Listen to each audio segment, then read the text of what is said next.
apabila UMNO itu secara umum merasakan bahawa kenyataan beberapa orang di AP itu telah menimbulkan satu sensitiviti yang seolah menghina dan menyakitkan hati UMNO. Lalu terkesan daripada itu ugutan-ugutan supaya UMNO menarik diri daripada berada di dalam kerajaan perpaduan hari ini, sama ada tafsirannya itu tarik diri daripada menjadi mana-mana anggota kabinet maupun keluar daripada kerajaan perpaduan. Apapun, saya telah menyatakan lebih awal, mana-mana orang yang kita rasakan bersalah dari sudut ia merupakan kesalahan besar dan disabitkan dalam mahkamah. Lalu dia meminta hak dia kerana ada isu-isu tertentu yang melayakkan dia membawa kes itu ke mahkamah, tiba-tiba ditolak.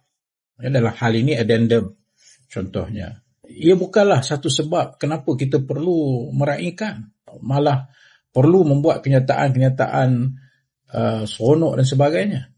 Ya, kerana macam saya kata, dari segi adab dia pun tak kena, tapi yang lebih penting, apa implikasinya kepada kestabilan politik.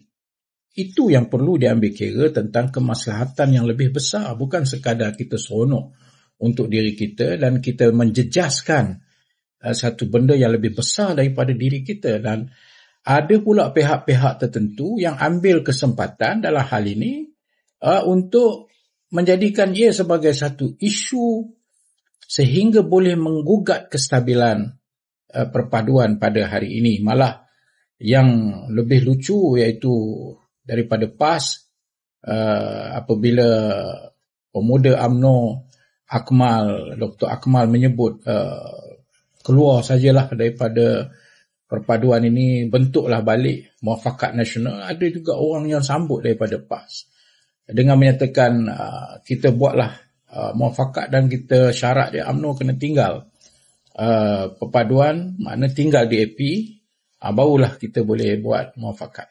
Saya tak tahulah kalau kita masih termakan dengan isu-isu muafakat, isu-isu perpaduan, kononnya penyatuan Melayu, sedangkan berapa kali dah kita ulang, pasca PRU yang lalu adalah peluang untuk kita bersatu.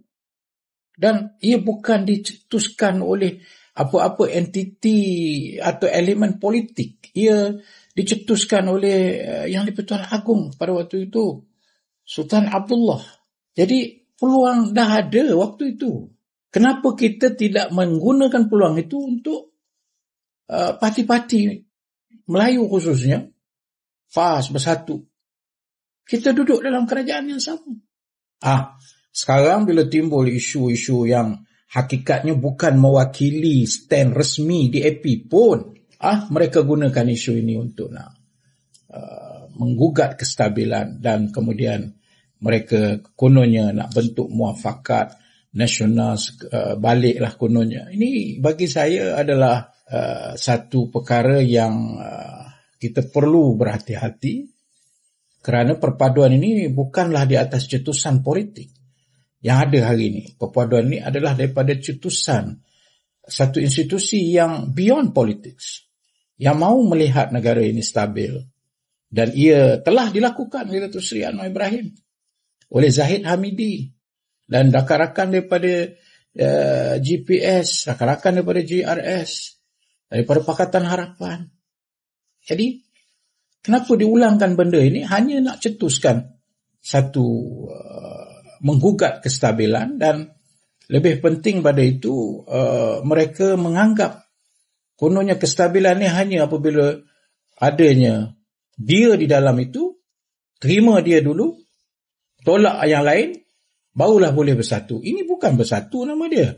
Ini nama dia perpaduan selektif. Sebab itu saya kata, apabila apa yang disebut oleh tuanku, dia beyond politik, ia bukan selektif. Tapi yang bercetus-cetus hari ini, ia selektif.